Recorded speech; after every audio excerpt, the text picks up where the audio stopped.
Señor, somos representantes de tu gracia, de tu gloria, de tu carácter, de tu persona, de tu mente, de tu corazón. Límpianos, límpianos, Señor, límpianos, límpianos para que la vida de Cristo se refleje mucho más en nosotros todavía.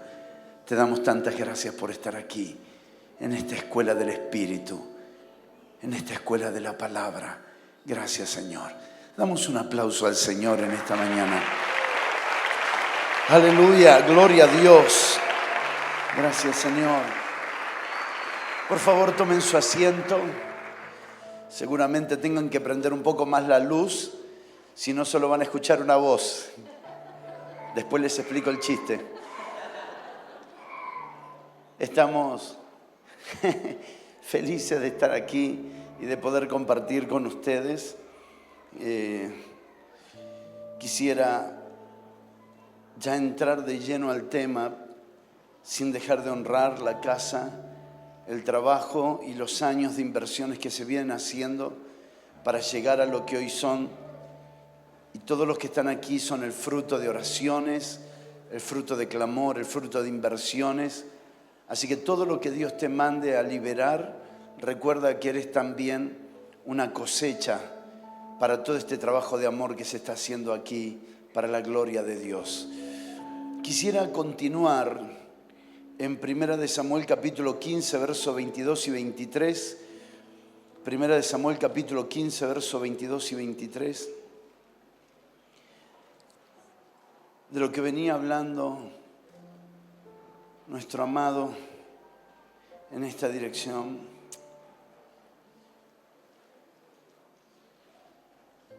Estaba viendo esta mañana muy temprano, solo para decir que me levanté temprano, algunas palabras que el Señor nos había dado como secuencia de algunos trabajos que hicimos en algunos encuentros, porque estaba mirando detenidamente los dos libros del año 2012, el año 2013, de Discipularte, que les ruego, les suplico que puedan adquirirlo, por lo que es, por lo que tiene y por lo que representa. Es impresionante las verdades establecidas allí escritas, y la Biblia dice que necesitamos escribir la visión porque quien la leyere correrá por ella.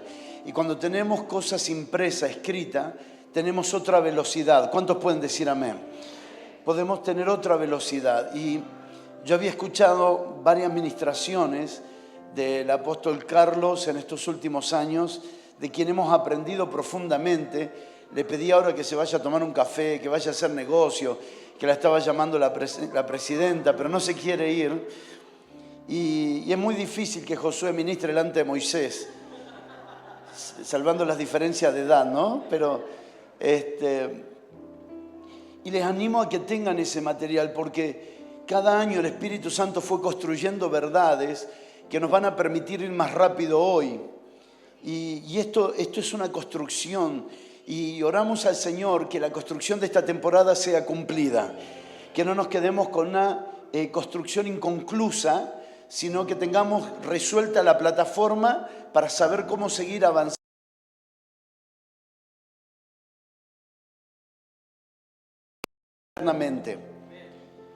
Entonces no tenemos que desperdiciar absolutamente nada, sino entender dónde Él estuvo, dónde Él está y dónde Él va a estar, para seguir alineados a su perfecta voluntad. Primera de Samuel capítulo 15, verso 22 al 23,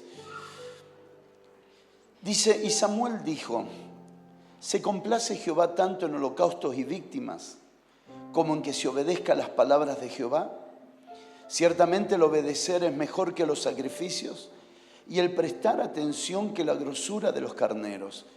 Porque como pecado de adivinación es la rebelión, y como ídolos e idolatría la obstinación. Por cuanto tú desechaste la palabra de Jehová, Él también te ha desechado para que no seas rey.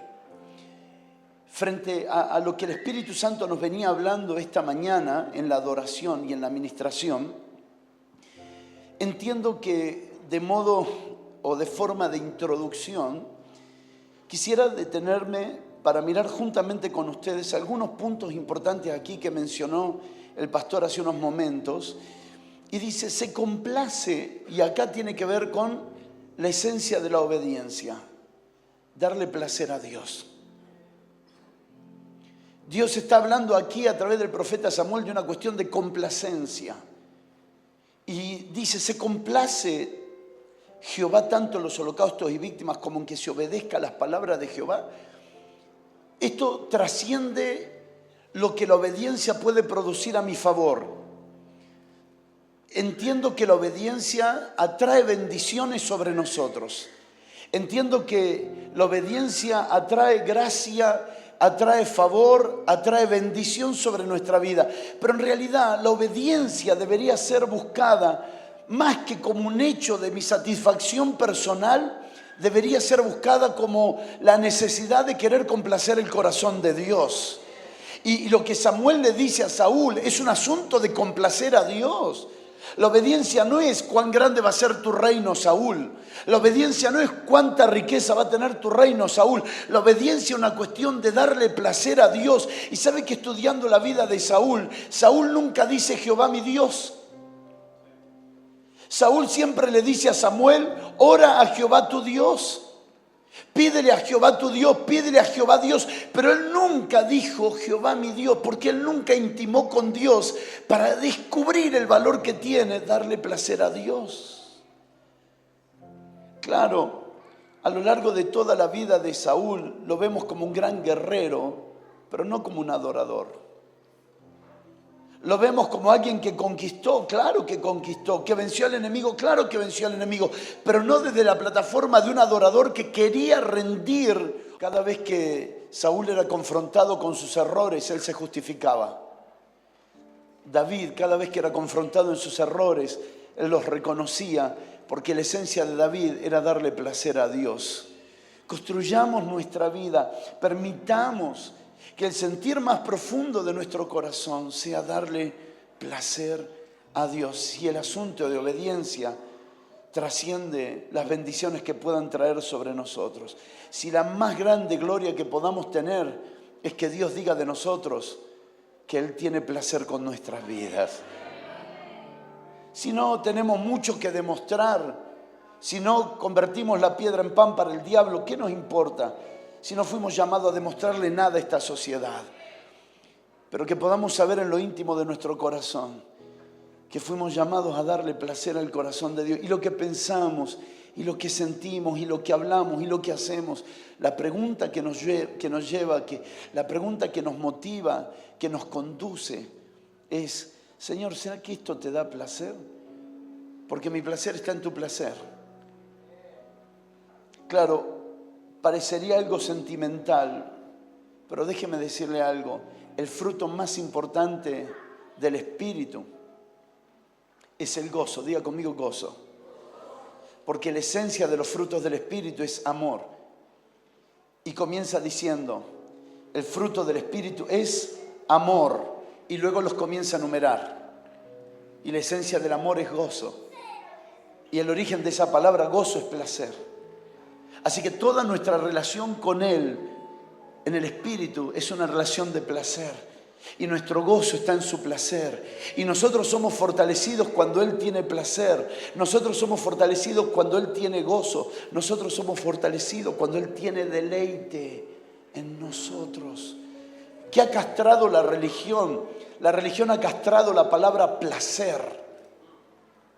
La religión ha anulado la palabra placer, porque la palabra placer para la religión está todo relacionado a inmoralidad o extremo de la carne o extremos del alma. Y placer es el sentimiento más profundo que el Espíritu pone en nosotros cuando hacemos la voluntad de Dios. Cuando ustedes y yo hacemos la voluntad de Dios, hay un testimonio de gozo cumplido. Yo recuerdo haber venido de un viaje y tenía una alegría, un gozo inexplicable.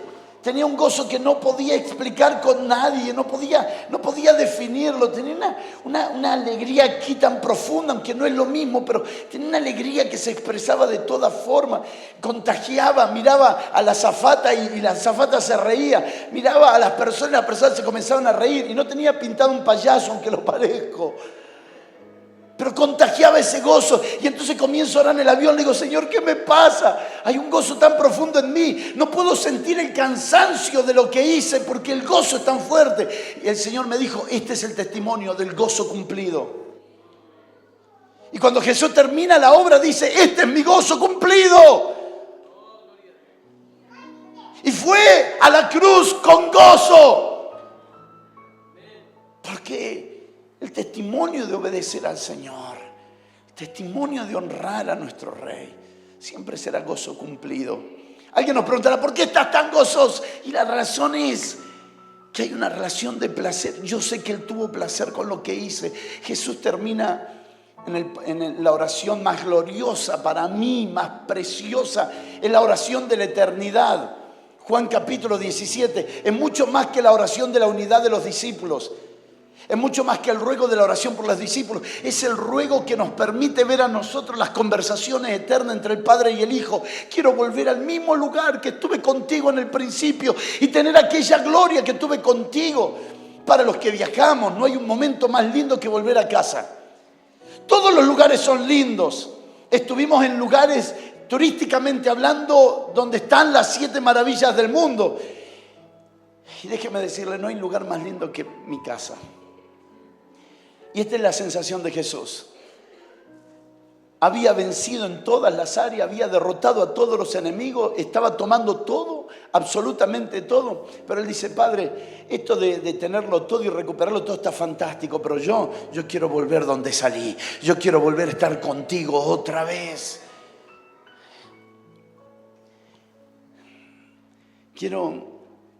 Estos ambientes son muy peligrosos, así que me van a tener que marcar la hora, minuto a minuto, segundo a segundo. Yo aprendí del apóstol Carlos que, nada, ¿viste? Tengo que buscar un culpable. Fantástico. Así que esto es un asunto de placer, darle placer a Dios.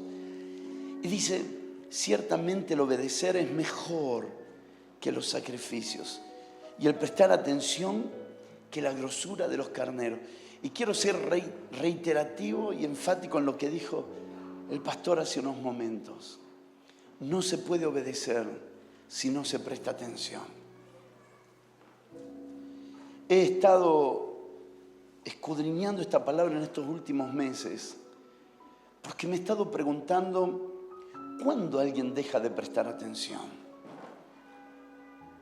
He estado expuesto a ministraciones increíbles delante de hombres que me resuelven la vida cada vez que los escucho. Y he escrito hasta el bostezo que han hablado. Porque digo, Dios, esto es lo que es impresionante, porque esto me resuelve aquí y esto se ordena aquí. Y comienzo a armar como el Tetris que es, comienzo a armar las piezas del rompecabezas. Y de pronto miro a algunas personas y no los condeno ni los juzgo, simplemente me he puesto a pensar, ¿por qué están tan distraídas? Los problemas de la vida todos los tenemos. Circunstancias difíciles todos los tenemos. Alguna situación que resolver de manera personal, todos en algún momento lo podemos tener. Pero cuando estamos frente a la palabra, y la palabra por lo que es, por lo que representa, por lo que produce en nosotros, ¿por qué algunos le prestan más atención que otros? ¿Por qué algunos van a correr a buscar el libro de estos 2 últimos años y se lo van a devorar en minutos? ¿Y por qué para otros simplemente serán hojas impresas? Porque todo tiene que ver con la visión. Todo tiene que ver con la visión. Y déjeme explicarle algunas cositas en relación a esto. Cuando la visión que yo tengo es agradar a mi esposa y estoy atrapado por esa visión, ella me pide, quiero que traigas leche, quiero que traigas pan y quiero que traigas carne. Y yo la amo y tengo esa visión bien clara de que quiero honrarle, presto atención, escribo todo.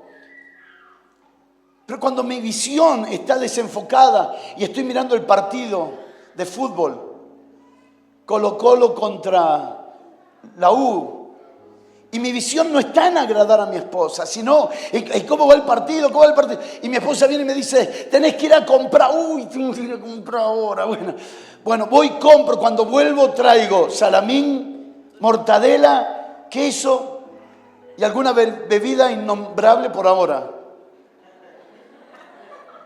Y traigo contento y digo, amor, acá te traje.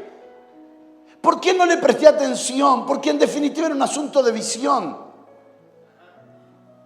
Es un asunto de visión. Déjeme mostrarle algunas cosas que puedo ver en el espíritu. Número 1, el propósito de la aljaba, el arco y la flecha es por causa de dar en el blanco. Nadie construye un arco, nadie construye flechas, nadie construye una aljaba, a menos que tenga un blanco a donde ir. La aljaba puede guardar flechas impresionantes, pero ¿qué sentido tiene una aljaba si no hay un blanco? ¿Qué sentido tiene el trabajar flechas, limpiarlas, limarlas, darle forma si no hay un blanco? ¿De qué sentido tiene un arco, por fuerte, por firme y por tensada que esté la cuerda, si no hay un blanco?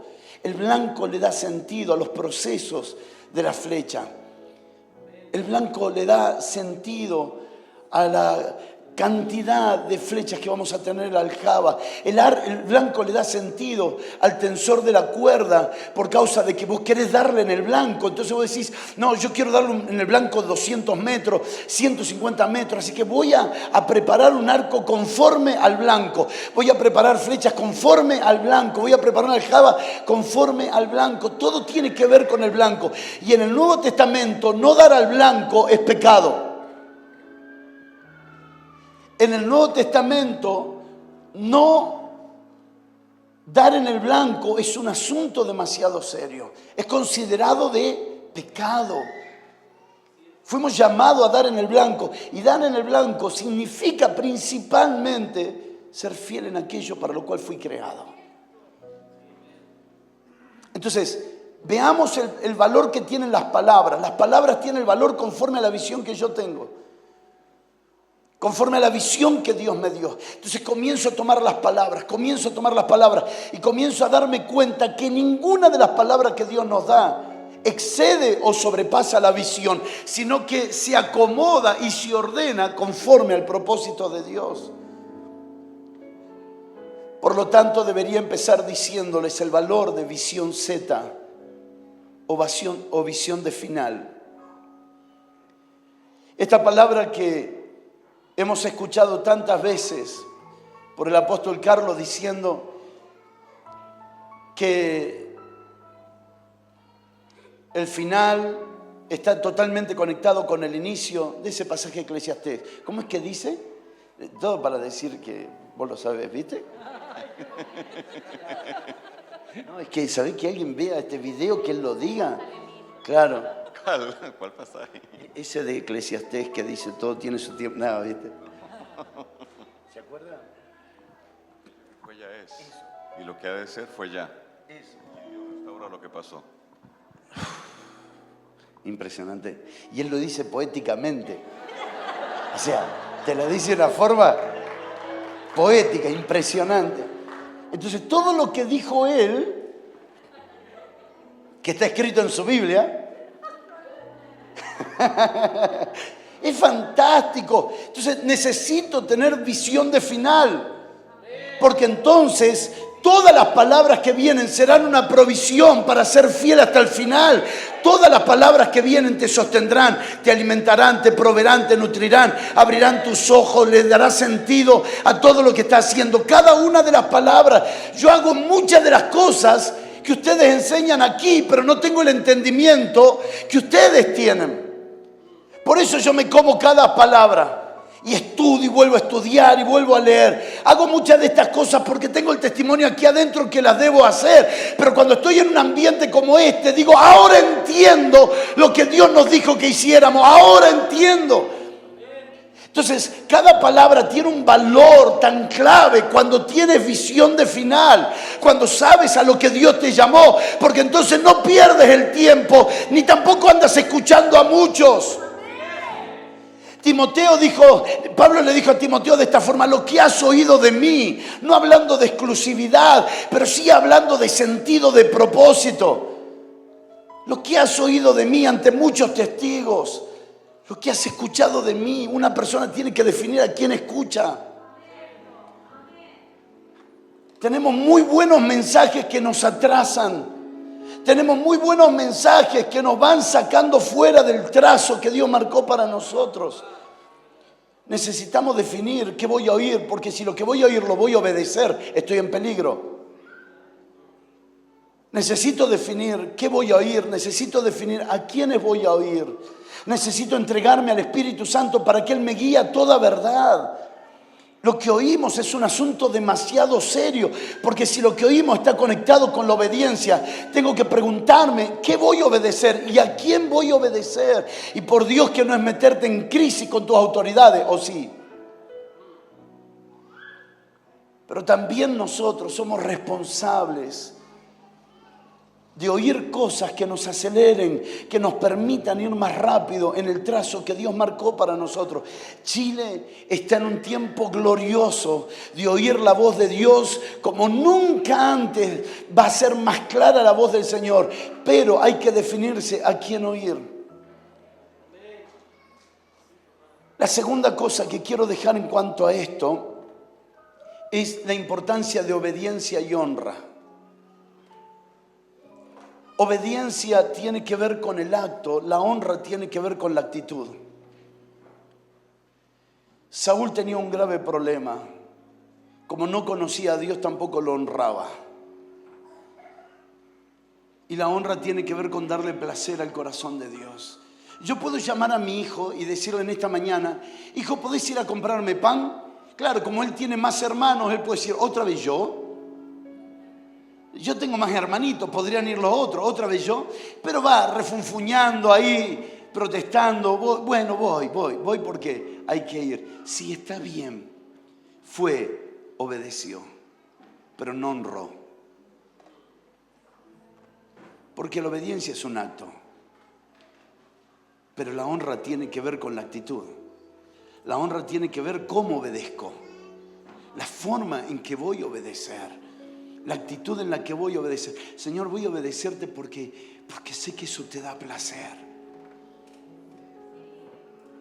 En definitiva, lo que Samuel estaba enseñando a Saúl, que la obediencia era una cuestión de honra que da placer al corazón de Dios. Oro porque esta generación trascienda el acto y entre en la actitud más profunda de honra, y que lo que tiene aquí adentro sea la motivación más íntima de honrar al Señor y de honrar a las personas que Dios le ha puesto como autoridad. No solamente quiero obedecerte, quiero ir juntamente con la obediencia a una actitud bien profunda de honra. Una de las cosas que prestaba atención de lo que hablaba el pastor, si ustedes pueden buscar en Miqueas capítulo 6, verso 8, cuando decía Dios pide. Miqueas capítulo 6, verso 8, si ustedes pueden acompañarme. Dice Miqueas capítulo 6, verso 8, oh hombre, Él te ha declarado lo que es bueno. ¿Y qué pide Jehová de ti? Solamente hacer justicia, amar misericordia y humillarte ante tu Dios. Dios no recibe ningún acto de justicia que no haya nacido en un corazón de misericordia. La justicia es mucho más que un acto. La justicia es una actitud.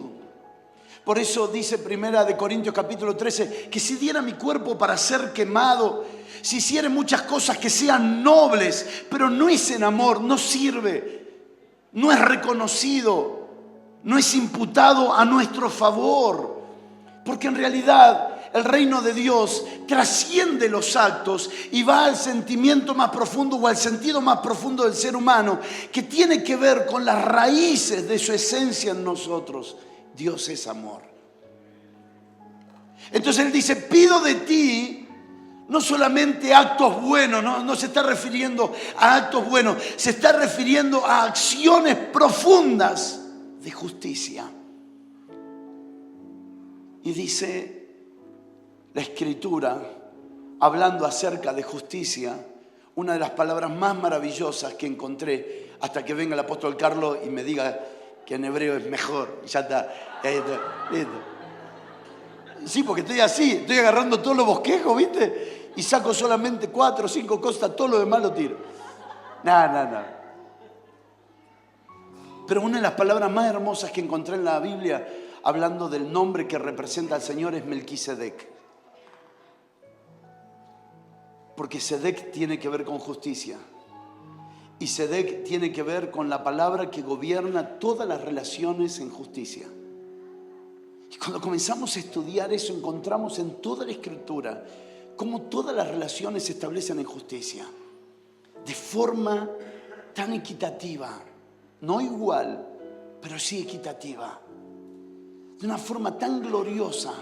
Dios hablándole a los padres con sus derechos y obligaciones. Dios hablándole a los hijos con sus derechos y obligaciones. Dios hablándole al esposo con sus derechos y obligaciones. Dios hablándole a la esposa con sus derechos y obligaciones. Fundamentando la relación de pastores con ovejas, fundamentando la relación empresario-empleado, fundamentando las relaciones político-pueblo, fundamentando todas las relaciones en justicia. Claro, por eso hay orden en el cielo, por eso hay paz en el cielo, porque en el cielo gobierna la justicia. Si hay algo que provoca ofensas en las relaciones, son los actos de injusticia. Es cuando descuidamos los derechos de uno y no cumplimos nuestra obligación. Ahora, nuestra obligación puede estar fundamentada en la justicia propia o puede estar fundamentada en la justicia de Dios en Cristo Jesús. Cuando nuestra justicia gobierna nuestra vida, nos paramos sobre la plataforma de nuestros derechos. Y entonces reclamamos nuestros derechos. Pero cuando el amor de Cristo y su justicia gobiernan nuestro corazón, más que nuestros derechos, anhelamos cumplir nuestras obligaciones en amor. El reino es un asunto de obligaciones y derechos. Y es increíble cómo Dios estableció su reino en principios de justicia. Padres e hijos y todas las relaciones establecidas en derecho y justicia. Recuerdo una de las palabras que más me bendijo como papá fue: no provoquéis a ira a vuestros hijos. ¿Cuál es el derecho de mi hijo? Ser formado en un contexto de seguridad, ser formado en un contexto de paz, ser formado en un contexto de orden, no de provocar a ira, de cuidar su corazón. Ese es su derecho. ¿Cuál es mi obligación? Proveerle ese ambiente. Pero a la vez también yo tengo derechos como papá que se transforman en la obligación de mi hijo. Honrad a vuestros padres.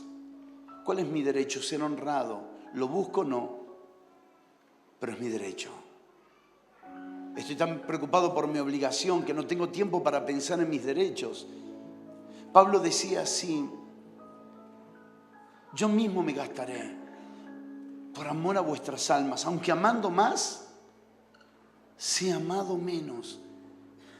Si él hubiera estado pensando en sus derechos, jamás hubiera invertido en la iglesia de Corintio.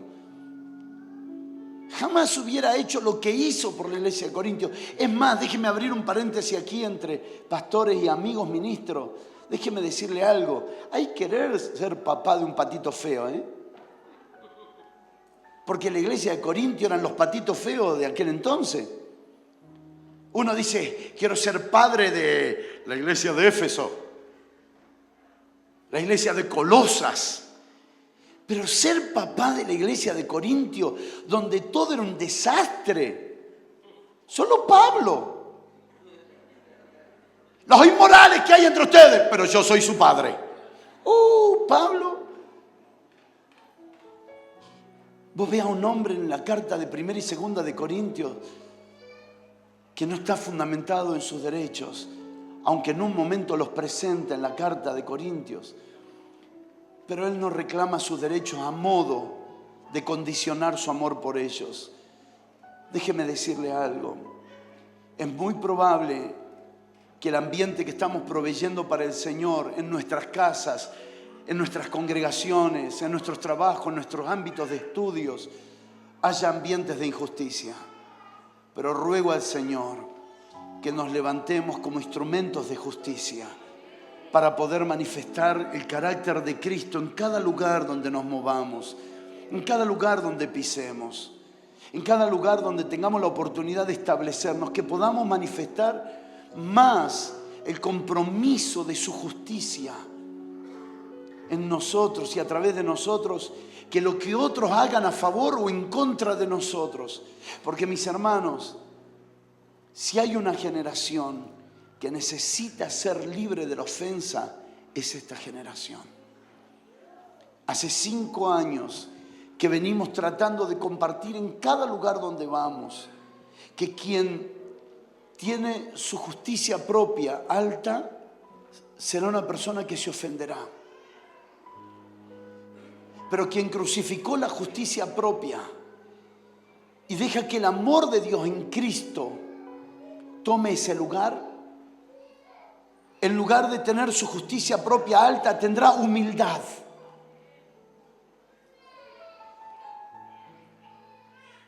Y en esa humildad será inofendible.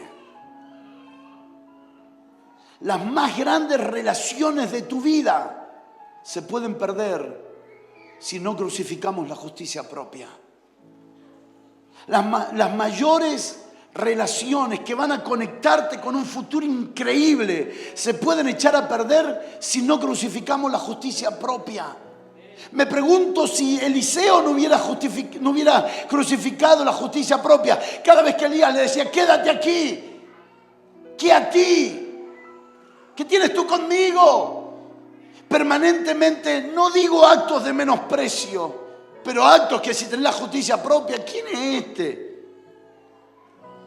Pero cuando la justicia propia está crucificada, tu corazón se vuelve inofendible. ¿Cuántos dicen amén? Tu corazón se vuelve inofendible.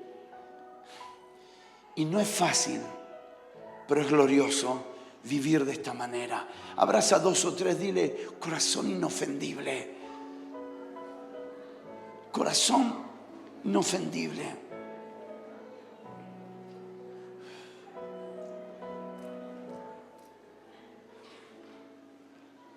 No podemos pasarnos toda la vida ministrando sanidad interior. En algún momento tenemos que volvernos altamente preventivos. Me gusta mucho la palabra que nos enseña el apóstol Carlos. Y voy a ser recurrente en esto por honra, porque mencionar algo y no reconocer la fuente a quien Dios usó es una falta de respeto. Porque yo te escucho cuando vos ministras, ¿sabes? La iglesia de este tiempo se va a anticipar a muchísimas cosas. A muchísimas cosas. Y principalmente se va a anticipar a las ofensas. Ofensas han deteriorado matrimonios, deteriorado líderes increíbles, congregacionales y sociales, por causa de sentirse ofendido. Bendito sea Dios que José nunca permitió que la ofensa lo detuviera en el camino hacia el propósito del Señor.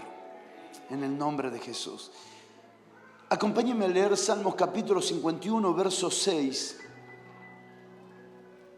Salmos capítulo 51, verso 6. Por eso es tan importante esto en lo profundo de nuestro corazón. Permiso. Me voy a transformar de Clark Kent a Superman.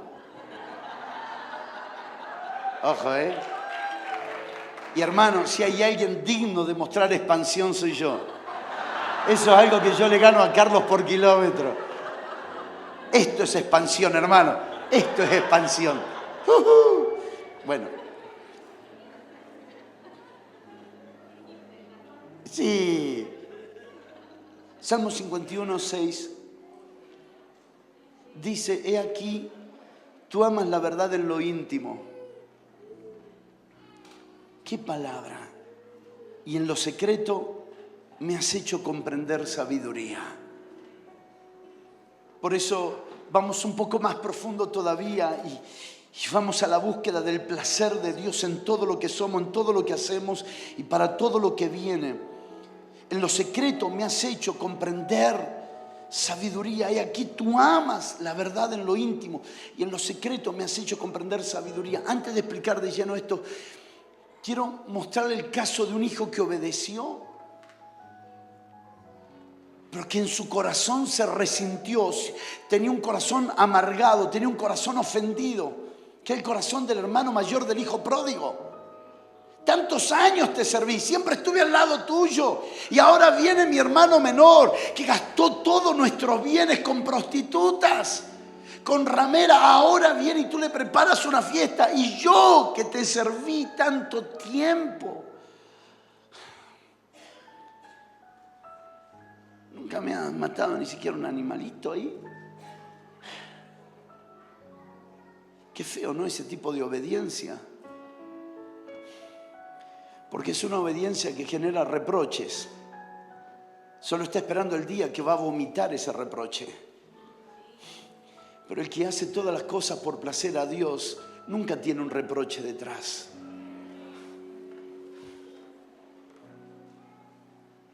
Un día te puede tocar, José, servir a tu papá en tu casa. Otro día te puede tocar servir a la mujer de Potifar y a Potifar. Otro día te puede tocar servir al copero y al panadero. Otro día te puede tocar servir al capitán de la guardia. Otro día te puede tocar servir al faraón como padre. Porque lo primero que fue José para Egipto fue ser padre del faraón. Porque el problema de Egipto era un asunto de orfandad. Y lo primero que fue así. José le dice a sus hermanos, Génesis 45:8, le dicen, no se hagan problema por mí, ustedes no me trajeron por este camino, Dios me ha traído para ser padre de Faraón, señor de toda su casa, gobernador de todo Egipto. Así que lo primero que resolvió José fue un asunto de orfandad en el Faraón. Pero lo interesante de esto es que como un hombre va transicionando por ciclos de ofensas, va transicionando por situaciones que podían haber abortado su destino, abortado su propósito. Pero claro, quien sabe a quién sirve y para qué lo sirve y cómo debe servirlo, no se ofende. Y crece, y crece, y crece, y crece. Porque en realidad es un asunto aquí profundo en nuestro interior.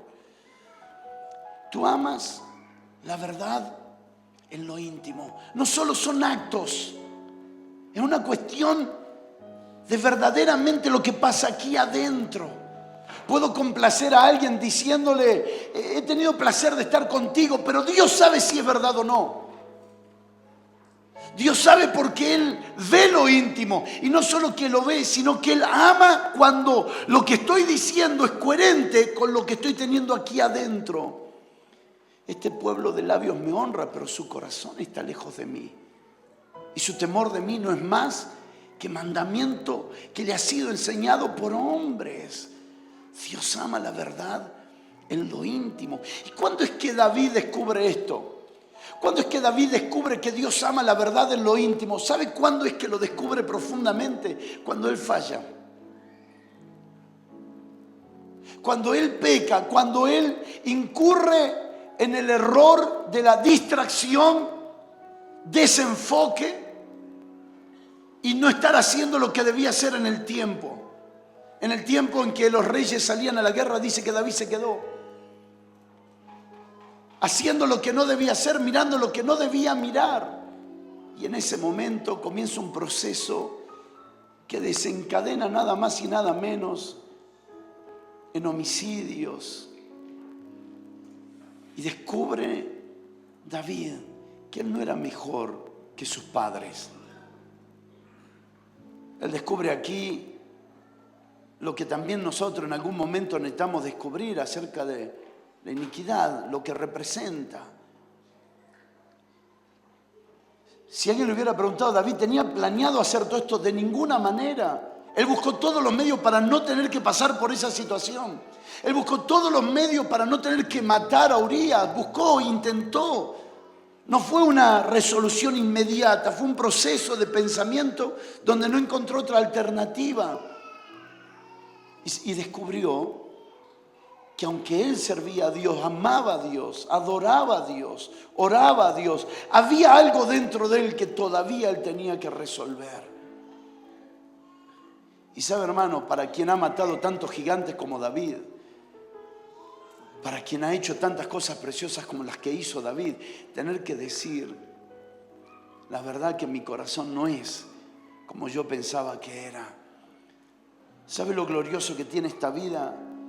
Que esta vida nos va mostrando las profundidades del corazón de Dios y las profundidades de nuestro corazón. Días pasados tuvimos un encuentro con un grupo de unos 60 apóstoles más o menos y profetas, donde el apóstol Carlos muy gentilmente ministró. Fue una cosa increíble. Y tuvimos un tiempo tan profundo. ¿Y sabe cuál fue nuestra sensación?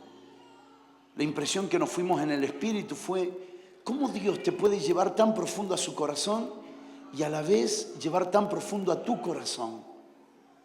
Y estar permanentemente viendo su corazón, tu corazón, su corazón, tu corazón, tu corazón, su corazón, su corazón, tu corazón. Y permanentemente trabajando sobre la revelación de ambos corazones. Y mostrándonos y dándonos la gracia de poder ver lo profundo de nuestro interior sin ser condenados. Lo profundo de ver nuestro corazón y encontrar la salida para poder tener un corazón de acuerdo al de Él. Dios no es un Dios de condenación. Dios es un Dios de leyes que estableció principios que te colocan según tu decisión en el lugar. Pero en Él no hay condenación. Es cuando quebranto sus leyes que yo me coloco bajo eso. Es tan increíble. David descubre en la miseria de su corazón lo que precisa ser restaurado. Y hace una lista de cosas que las vamos a leer rápido, no porque no sean importantes, sino porque no quiero enfocarme de lleno ahí por la asignación del Espíritu en esta mañana. Y aquí tú amas la verdad en lo íntimo y en lo secreto me has hecho comprender sabiduría. Y declaro que estos 2-3 días es como un lugar secreto donde vamos a comprender sabiduría de su corazón y sabiduría también en relación a nuestro corazón. Hay una generación que quiere ver su corazón, pero no todos quieren dar a conocer su propio corazón. En estos ambientes de revelación, su corazón es dado a conocer a gente que no tiene nada que ocultar. Señora, esto es lo que soy, no hay más, esto es lo que tengo. Pero lo que soy lo rindo a tus pies. Y en lo secreto, Dios nos hará comprender sabiduría. Verso 7, purifícame con hisopo y seré limpio. Lávame y seré más blanco que la nieve. En mi humilde entendimiento, nunca es suficiente la santidad que tengo. Lávame más. Lávame más. En mi humilde entendimiento, yo encuentro aquí un hombre que dice: aunque se vea en mí algo totalmente blanco, todavía sé que hay algo más que debe ser limpiado. Yo no sé ustedes, pero a mí me pasó encontrarme con sorpresas de mi propio corazón, reacciones que yo pensé que ya no estaban, reacciones que yo dije: ¿de dónde salió este desgraciado? Esta parte no la filmen. ¿De dónde salió este argentino? Por lo del orgullo, pero después se lo explico. En lo íntimo, ahí en lo secreto, siempre descubrimos que hay algo más que ser santificado. Hay algo más que ser limpiado, hay algo más que ser purificado. Hazme oír gozo y alegría. Se recrearán los huesos que has abatido. Ustedes recordarán que él menciona en el Salmo 32 acerca de cómo se envejecen los huesos cuando hay pecados ocultos. Cómo se va envejeciendo el interior. Por el otro lado, descubro también la belleza de la fuerza, la belleza de la pasión, la belleza del vigor. Tantas promesas que dicen: aún los ancianos estarán vigorosos y verdes. Aún Moisés con 120 años, lleno de visión, lleno de fuerza. Y miro hoy nuestra generación y veo tantos jóvenes cansados. Aún jóvenes en la iglesia cansados. Hay algo en la melodía de Dios. Hay algo en el placer de Dios que trae vigor sobre mí. No puedo explicarles esto porque es una experiencia personal, pero voy a tratar de abrirlo de la manera más simple que pueda. Cuando yo veo, siento y experimento el placer en el corazón de Dios, no puedo parar. No puedo parar. Siento que recorrer el mundo no es suficiente. Siento que entrenar a la mayor cantidad de personas y servirle no es suficiente. Hay algo que se regenera dentro de nosotros, en nuestro interior. Es como si algo dentro nuestro estuviera permanentemente creando anticuerpos contra la enfermedad y me levanto en salud cuando me acosté enfermo. Y hay algo que se recrea en fortaleza cuando me acuesto con cansancio y al otro día me levanto con un vigor increíble. Venía de estar todos los días de la semana pasada ministrando, escuchando, recibiendo, compartiendo, hablando, teniendo reuniones con muchísima gente de la mañana hasta la noche. Desde las 8 hasta las 2 de la mañana todos los días. El sábado a la madrugada salgo de viaje a un lugar a ministrar en Argentina. Cuando llego ahí, los hermanos muy amablemente y considerados me colocan 2 hermanos para que me cuiden y dicen, por favor, cuando termine de ministrar, preparamos comida en el cuarto del hotel para que usted coma con ellos, para que usted coma ahí tranquilo. Le digo, no, yo quiero comer con todos. Y nos quedábamos y hablábamos y orábamos y era tan lindo, y al otro día nos levantábamos temprano y estábamos de nuevo en la reunión y compartiendo con uno y con otro, hasta que uno de los cuidadores me dice, apóstol, con toda confianza, ¿qué toma usted? Usted tiene que tomar algo, dígame qué toma porque yo lo necesito, porque yo tengo 33 años y no aguanto lo que usted aguanta, dígame qué es lo que toma. Y digo, ¿cómo le explico que me renuevo en el placer de Dios? Que mi fortaleza está en darle placer a Dios y que el saber que Él tiene placer, eso nos rejuvenece, eso nos fortalece, eso nos renueva y produce en nosotros, no sé, químicamente debe tener su explicación, tanta alegría nos va a hacer bien, no como la canción mundana, tanta alegría seguida nos va a hacer mal. No, tener tanto placer con Dios nos hace bien. Verso 9, gracias por su mente entusiasmado. Esconde tu rostro de mis pecados y borra todas mis maldades. Yo no veo aquí a David diciendo, escóndelo para que la gente no me vea. A él no le importaba que la gente viera sus errores, sus pecados. Él no tenía problema. Él no le está pidiendo, bórrame para que nadie me descubra. En décadas pasadas, cuando estábamos delante de un profeta, orábamos 2 cosas. Señor, dame una palabra, pero segunda, que no me descubra los pecados. No hay problema con nuestra reputación. Si hay algo que cambiar, qué mejor que ser expuesto delante de Dios y que Dios lo trate. No hay reputación que sostener. Este no es un reino de reputación, es un reino de integridad. Pablo dice, fui a los de reputación, nada nuevo me dijeron. Él no está diciendo, borra mis pecados para que nadie los vea, ¿eh? No. Él dice, borra mis pecados. Esconde tu rostro de mis pecados. Y por favor, acompáñame en la expresión más profunda de un corazón enamorado. Señor, si algo quisiera que veas de mí, es santidad, es justicia y es verdad. No quisiera que veas pecado en mí. No por miedo a perder la bendición, no por miedo a perder el ministerio, sino qué es lo que quiero que Dios vea de mí. ¿Qué es lo que anhelo que Él vea en mí? Señor, quisiera tanto que vea en mí tu santidad, que vea en mí tu justicia, que cuando me veas, te veas. Porque vendré y me tomaré a mí mismo. Quiero que te veas en mí. No dejes de trabajar conmigo, por favor. Verso 10, crea en mí, oh Dios, un corazón limpio. Esto no es obra de hombre, esto lo tiene que hacer el Señor. Y renueva un espíritu justo, un espíritu recto dentro de mí. No quiero torcerme. No quiero inclinarme a cualquier otra cosa. Mantén dentro de mi espíritu el testimonio de lo que es justo delante de tus ojos. No me eches de delante de ti, no quites de mí tu Santo Espíritu. Vuélveme el gozo de tu salvación y espíritu noble me sustente.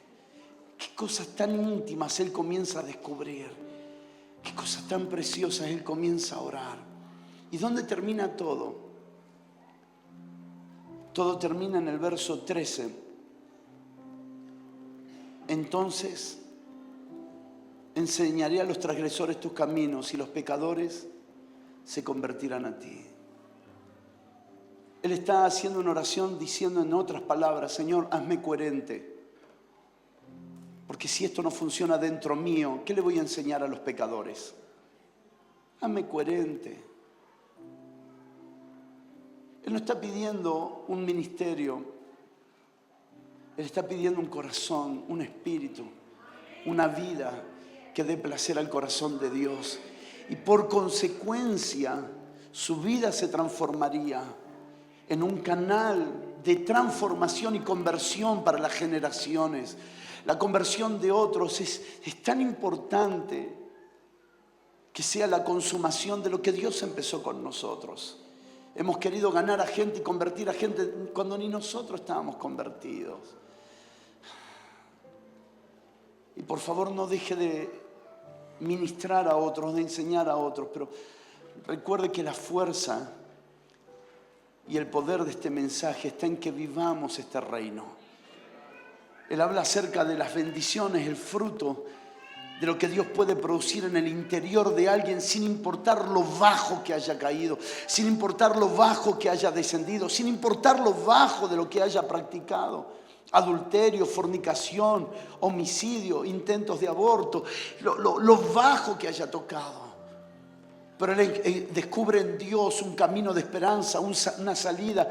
Y esa salida que Dios le da, que Dios le provee, no puede terminar con él tampoco. Tiene que terminar en la conversión de otras personas. Ruego a Dios que hoy, al tener un espacio proporcionado por Dios, llamado expansión, que luego se transformará en tu cuarto, que luego se transformará en tu casa, llamado por Dios ese lugar secreto donde su corazón es revelado y tu corazón es revelado, descubras que lo que Dios va a empezar contigo lo va a terminar con otros, que nada terminará contigo, que va a terminar con otros, que va a terminar enderezando los caminos de otros, convirtiendo a otros, enseñando a otros, ayudando a otros, dirigiendo a otros en el cuerpo de Cristo.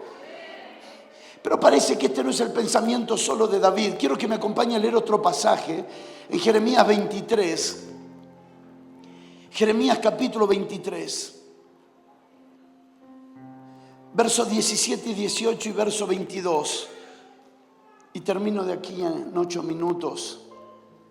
Jeremías 23, versos 17 y 18 y verso 22. Tú amas la verdad de lo íntimo y en lo secreto me has hecho comprender sabiduría, decía el salmista. Y vemos a Jeremías en el capítulo 23, donde el Señor dice: dicen atrevidamente a los que me irritan, Jehová dijo, paz tendréis. Y a cualquiera que anda tras la obstinación de su corazón dice, no vendrá mal sobre vosotros. Porque quien estuvo en el secreto de Jehová y vio y oyó su palabra, quien estuvo atento a su palabra y la oyó. Si usted puede ver, tiene una profunda conexión con 1 de Samuel capítulo 15 y con el Salmo 51. ¿Cómo voy a guiar a otros si yo no estuve en lo secreto?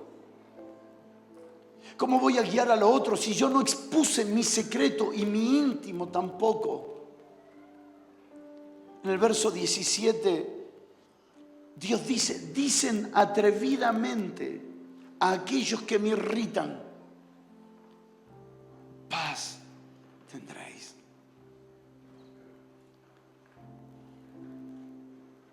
Practicantes determinados de la transgresión, del pecado, de las abominaciones, paz tendréis. ¿Cuál puede ser el propósito por el que alguien le diga a otro, paz tendréis? cuando están haciendo lo malo. Sería tan lindo poder hacer una lista y enumerar los propósitos del corazón, porque alguien le dice a alguien que hace lo malo, paz tendréis. Por temor, puede ser. Por conveniencia propia de ganar algún beneficio, también puede ser. ¿Cuáles pueden ser las razones por las que alguien está practicando algo malo y alguien que debería ayudarle a través de denunciar, a través de amonestar, a través de hacerlo volver a la verdad, le está diciendo algo que Dios no está diciendo? Y Dios da la respuesta rápidamente. Y la respuesta es esta: ¿quién estuvo en el secreto de Jehová y vio y oyó su palabra? Claro, la ausencia de secreto nos está impidiendo poder ayudar a esta generación. Y no hablo del secreto solamente de un cuarto de oración, hablo de la ausencia del conocer el secreto del corazón de Dios, y hablo de la ausencia de conocer nuestro corazón en lo íntimo. ¿Sabe? Yo no sé si está bien lo que voy a decir y tal vez me gustaría que después me ayudes a corregir esto, pero necesito conocer los estados emocionales de Dios. Necesito saber cuándo Dios está feliz. Necesito saber cuándo Dios está enojado. Romanos capítulo 11, que es lo que voy a compartir esta noche de Romanos capítulo 12.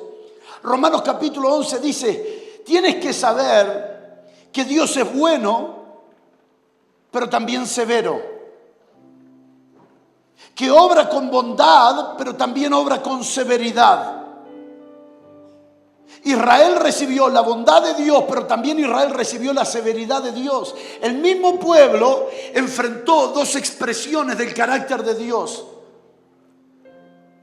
Para con unos es misericordioso, para otros es lento para la ira. ¿Cuándo Dios está sintiendo que? Cuando yo llegué a India, pensé que Dios estaba enojado con India. Cuando llegué a India y miro las estadísticas, 33 millones de dioses, yo dije: Dios, son terriblemente paganos. Y el Señor me habló tan claramente y me dijo: no, no son paganos, es que todavía no se les reveló mi gloria. Ellos son un pueblo por naturaleza de adoradores. Lo que necesitan no es alguien que vaya a condenar su paganismo, sino que vaya a mostrarle una gloria mayor que la de los 33 millones de dioses que no son dioses. Entonces, el estado de Dios con India no es un estado de juicio, de condenación. Dios no está sobre ellos con un manto de condenación. La condenación está porque están del lado de la ilegalidad. Dios está esperando gente que vaya con gloria de Dios a activar la gloria, y solo dejarán sus dioses. Por eso es que cuando un indio se convierte a Cristo, puede morir, puede entender el lenguaje de sacrificio, no le importa. Pero ¿quién los hará volver? ¿Quién hará volver a aquellos que fueron creados a su imagen y semejanza y están cautivos en el Islam? ¿Quién los hará volver? ¿Quién los hará volver? A los que hoy están presos de la homosexualidad. ¿Quién los hará volver? ¿Quién los hará volver? ¿Sabe qué dice el verso 22? El que estuvo en lo secreto los hará volver. ¿Sabe por qué es más fácil condenarlos? Porque nos falta secreto. Porque el que está en lo secreto tiene fe que los 7 billones de habitantes se pueden convertir. Tal vez sea una utopía, tal vez sea una locura, pero déjeme decirle algo: quien estuvo en lo secreto tiene la fe de Dios para creer que los 7 billones se pueden convertir. ¿Cree usted que si Dios no creyera que el mundo podría ser totalmente transformado y ganado, hubiera enviado a su Hijo?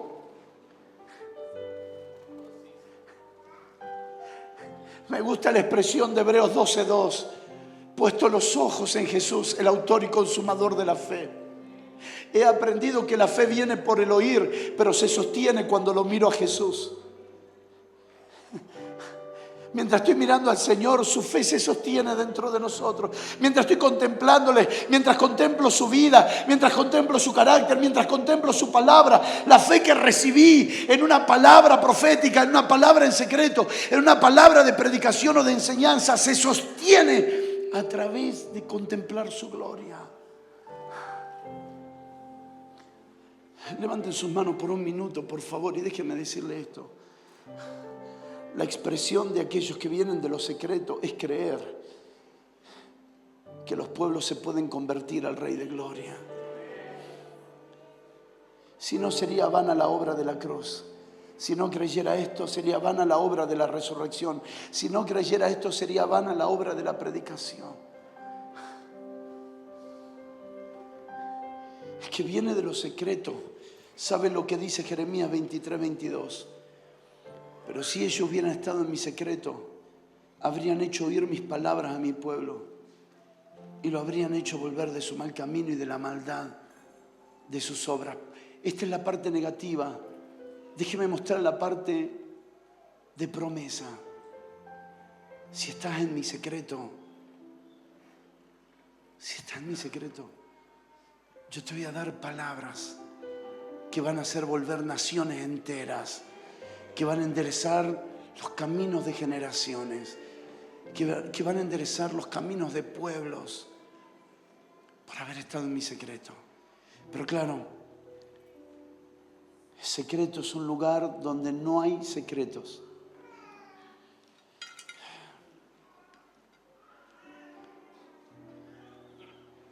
El secreto es un lugar donde no hay nada escondido.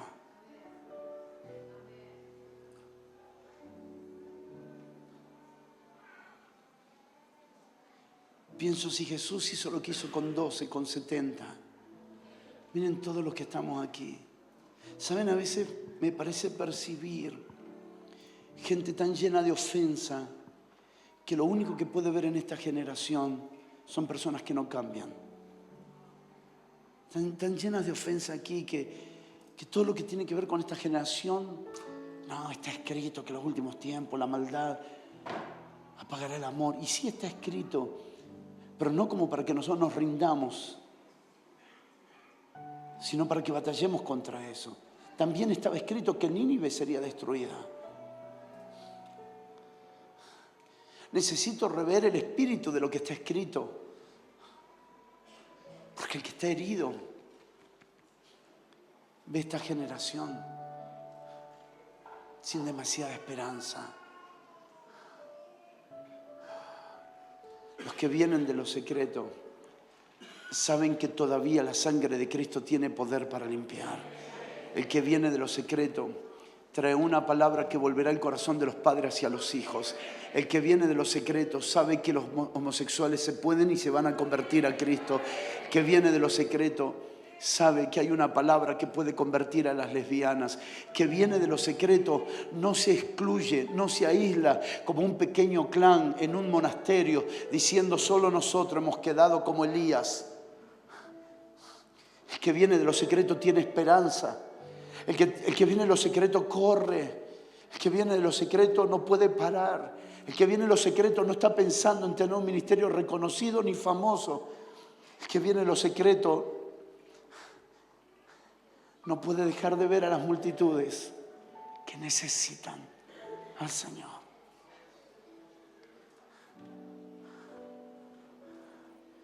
Esta combinación del Salmo 51 y de Jeremías 23. Me acuerdo años pasados, ¿sabes cómo se nos empoderaba? Creo que no habías nacido todavía. Se nos empoderaba a algunos de nosotros de esta forma. Dios te va a levantar para usarte con las multitudes. Y entonces el protagonista era el que era usado. No eran las multitudes. Las multitudes eran el medio para alcanzar el éxito personal.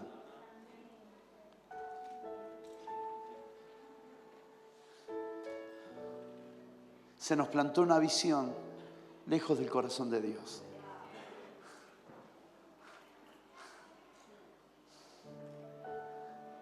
Pero Dios está proporcionando ambientes como este para decirle, Señor, acá está mi corazón. Míralo, saname, limpiame. Cuando pienso que ya estoy limpio, vuélveme a limpiar más. Yo te aseguro que si viniste santo, hay algo que limpiar. Yo te aseguro que si viniste justo, hay algo más que Dios va a enseñarte para practicar la justicia. Porque el que es santo, santifíquese todavía. Y el que es justo, practique la justicia. Vamos a ponernos de pie. Estoy viendo en sus rostros proféticamente un pollo, una hamburguesa. Entonces entiendo que debo parar aquí la administración. ¿Qué les parece si allí donde estamos levantamos nuestras manos al cielo y le decimos al Señor, quiero escudriñar tu corazón, pero también escudriña mi corazón? Quiero escudriñar tu corazón.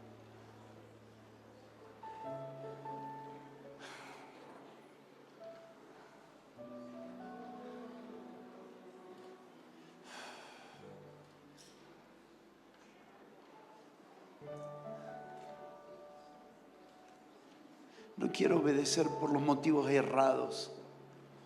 No quiero obedecer por las intenciones equivocadas. Escudriña mi corazón. Quiero obedecer para darte placer.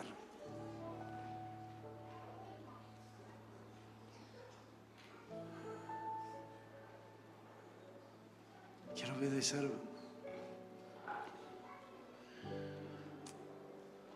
para darte placer.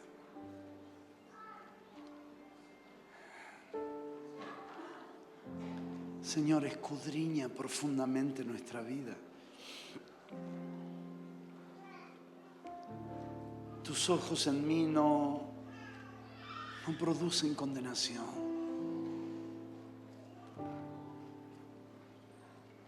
Tus ojos me desafían. Tus ojos me santifican. Tus ojos me purifican. Escudriñame, Señor. Escudriña las intenciones más profundas de mi corazón.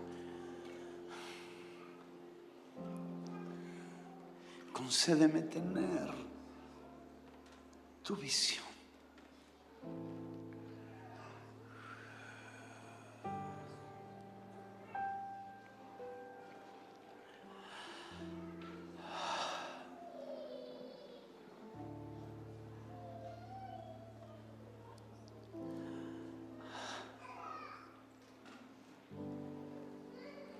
Sí, sí, sí, sí. Fluye, fluye, fluye, fluye, fluye, fluye. Fluye, fluye, fluye, fluye, fluye, fluye, fluye, fluye.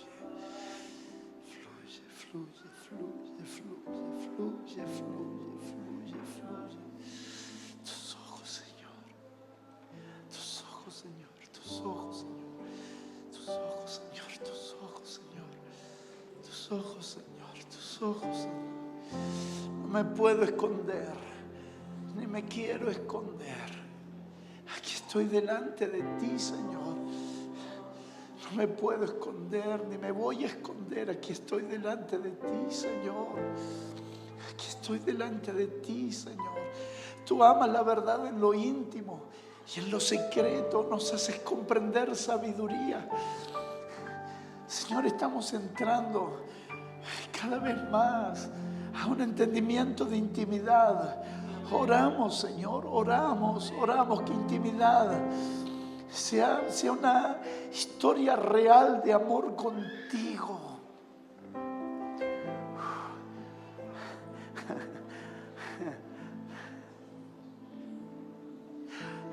Una historia real de pasión por ti. Y de tener tu corazón. De tener tu corazón. De tener tu corazón.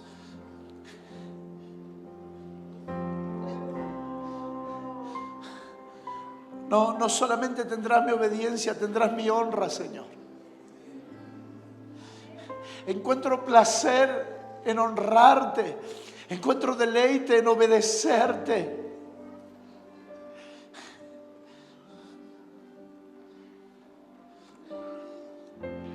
Encuentro placer en oírte. y en caminar en todo lo que nos estás marcando. Mírenme por un momento. Años atrás, muchos años atrás, se nos enseñó en Latinoamérica que no teníamos que prepararnos. ¿Se acuerdan? Que no había que prepararse en los estudios, en las profesiones. Se atrasó una generación. Y después vino en el siglo XXI, en la primera década, un aluvión. Había que prepararse, había que prepararse.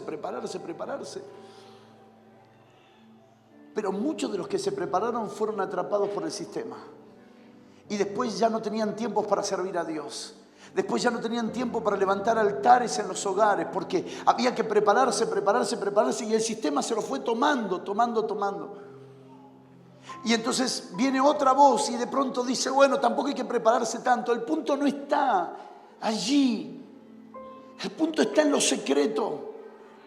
El punto está en lo secreto. La cuestión está en lo secreto. Si podemos encontrar un balance que entre muchas cosas que podemos aprender y muchas cosas que podemos recibir y muchas herramientas que son útiles. Pero ¿dónde está el discernimiento para poder decir este es el límite? ¿Dónde puedo entender el límite entre una preparación egocéntrica y una preparación que honre, que glorifique y que exalte al Dios de gloria? Estar en lo secreto. Te pido en el nombre de Jesús que no importa cuán grande sea el llamado que Dios tenga contigo, no pierdas el lugar secreto. El lugar secreto te pone en las perspectivas correctas. El lugar secreto te pone en los lugares correctos. El año pasado y el año pasado, 2012 y 2013, viví experiencias tan bipolares con Dios. No que Dios sea bipolar, pero mi caminar con Dios me llevó a tener experiencias tan extremas. De pronto Dios abrió una nación de manera sobrenatural, desde el presidente hasta la última persona del pueblo, y a la mañana siguiente, levantándome feliz por lo que habíamos logrado, me llaman y me dicen, el hermano Pedro tiene cáncer. Después de ver tanto favor de Dios, enfrentar ahora una situación como esa. Estar viviendo una experiencia tan tremenda por un lado del favor y al otro día estar viviendo una experiencia tan tremenda de una enfermedad y ordenar y decretar y declarar y el Señor llevárselo a su presencia. Estar viviendo experiencia de estar ministrando en lugares y en plataformas que jamás imaginé en mi vida estar y al otro día recibir un llamado, apóstol, engañé a mi esposa y caí en pecado. Uy, Dios mío, no en este momento, sí en este momento. Avanzar con todo y sufrir con todo. Y comencé a sentir experiencias extremas, tan violentas, tan extremas. Y me fui a orar. Y le dije, Señor, estas experiencias son tan fuertes que no sé cómo manejar mi estado. Son tan agresivas. Y el Señor me llevó a Cantar de los Cantares, capítulo 1, donde dice, mejores son tus amores que el vino. Mejores son tus amores que el vino. Y ahí comencé a entender. Me llevó al vino del rey Asuero, el vino de la generosidad del rey, el vino del favor del rey, el vino donde la alegría del rey liberaba favor, donde el favor del rey era expresado en vino. Y comencé a ver todas las veces que Dios expresó su favor sobre nuestras vidas, de manera increíble, en formas increíbles y gloriosas. Pero también después me llevó al Getsemaní, donde hay otro vino, donde es el vino del dolor, de la crisis, del sufrimiento, de la entrega, de la rendición, del de no se haga mi voluntad sino la tuya. Y encontré Que sea que en nuestra vida estemos viviendo bajo un favor de Dios sobrenatural o estemos en un Getsemaní, mejor son tus amores que el vino.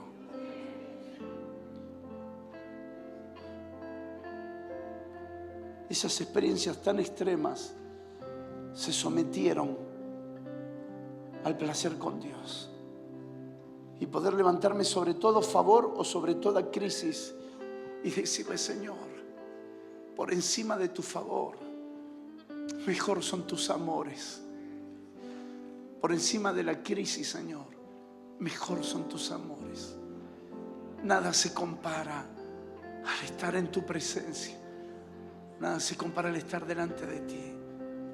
Nada se compara al vivir tus amores.